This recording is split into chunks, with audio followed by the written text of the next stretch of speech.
On ne sait pas plus. Hein. En tout cas, quand on les a vus, ils ont été d'accord de nous les restituer, puisque c'est la même configuration que le premier tableau. Et donc depuis, on les a là et on profite de les mettre ensemble pour faire un peu l'unité, même si ils sont un peu différents. Ils n'ont pas été restaurés depuis en arrivant? Non, c'est vrai que ça mériterait, là, dans l'avenir, il faudrait y songer, hein, d'avoir un nettoyage un petit peu des panneaux, et puis voir avec la mairie comment ça peut se faire, si c'est nous, si c'est la paroisse, si c'est eux.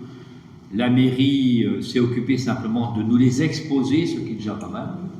Et je pense que peut-être, en faisant une quête extraordinaire un jour, on pourra voir comment restaurer ces tableaux, les nettoyer, et puis restaurer aussi le bois qui est un peu abîmé, les sculptures qui sont un peu cassées au fur et à mesure. Mais en tout cas, ils étaient exposés comme ça, dans un couloir, à la maison de retraite des prêtres de Kérodrin à Brest. Voilà, ce sont... Faire classer.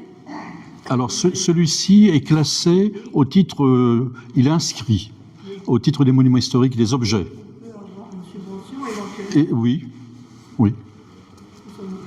je pense que les autres, puisqu'ils sont de la même facture, pourraient être inscrits aussi, hein, bien entendu, oui. C'est tous la sœur Marie-Victoire? Tous, oui, tous. Et également, parce que oui, je vous ai dit tout à l'heure qu'il y a eu la translation des reliques de Saint-Paul en 1897, mais quelques années après, vous avez eu un événement encore plus considérable, qui a été l'érection de cette ancienne cathédrale en basilique mineure, en l'honneur de l'Annonciation, ce que rappellent d'ailleurs les panneaux à marbre blanc qui se trouvent derrière vous, hein, et ce que rappelle également derrière l'ancien maître-autel, donc dans le chœur, l'annonce de l'ange Gabriel qui annonce à Marie, etc., en latin.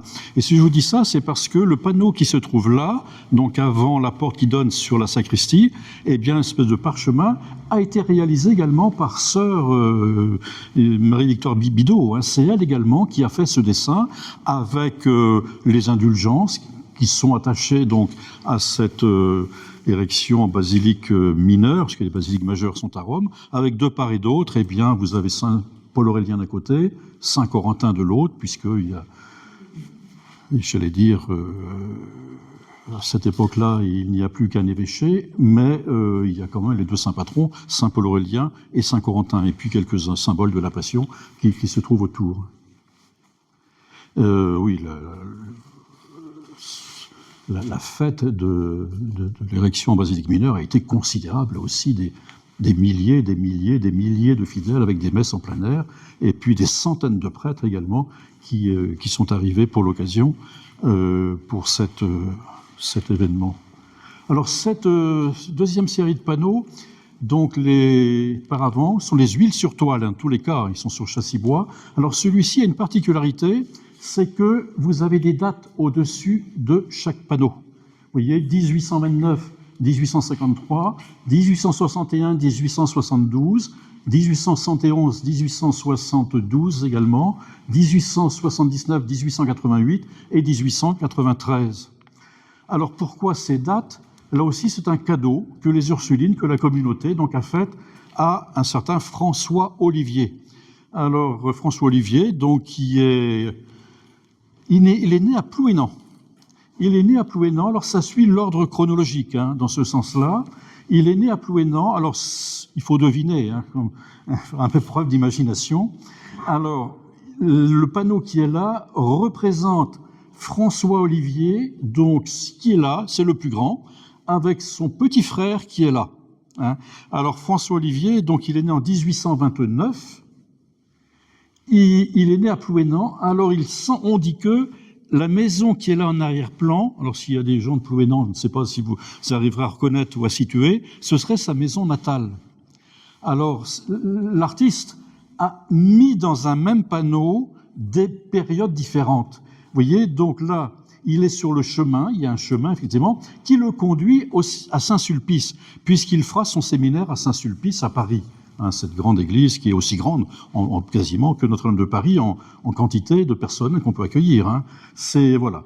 Il fait ses études au séminaire de Saint-Sulpice, donc il y a le point de départ, sa maison natale, Et puis, le premier point d'arrivée, la première étape, donc le séminaire de Saint-Sulpice.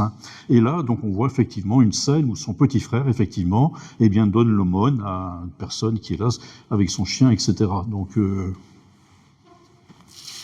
première étape. Donc, séminaire de Saint-Sulpice.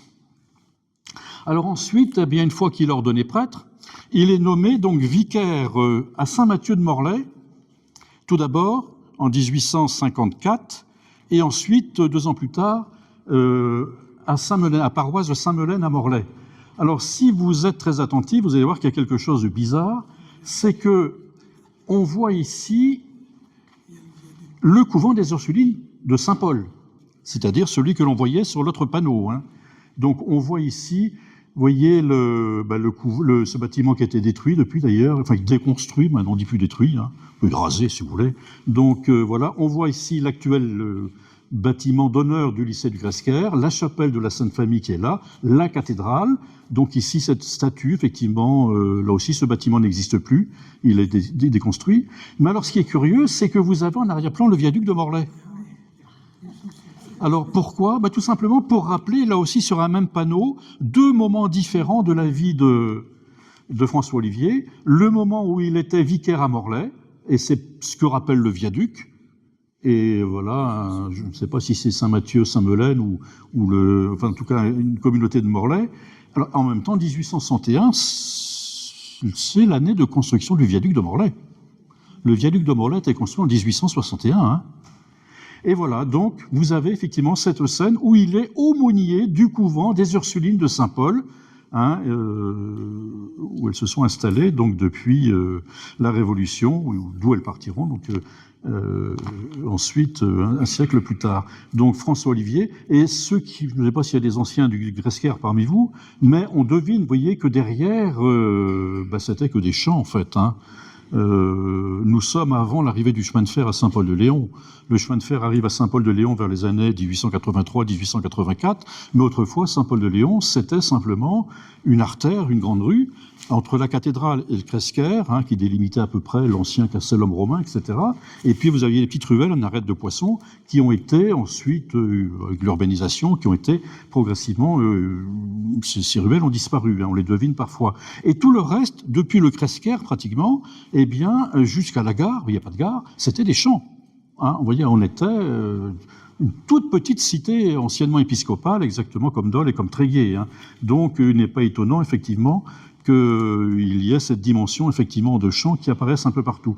Donc, on devine ici, dans la cour, effectivement, avec un microscope, c'est effectivement les silhouettes de filles, puisque les Ursulines, donc, c'est une institution d'éducation féminine, et pas de garçons encore. La mixité n'arrivera que dans les années, j'ai connu ça, moi, première fille, 70, 71. Oui, à peu près. C'est venu vite, finalement. Et voilà. Donc, et là, vous avez Monsieur Olivier, donc, qui est aumônier du couvent des Ursulines. Voilà, qui parle avec un domestique, comme on disait autrefois, qui était affairé notamment aux travaux des champs de la communauté. Ensuite, donc, 3e panneau.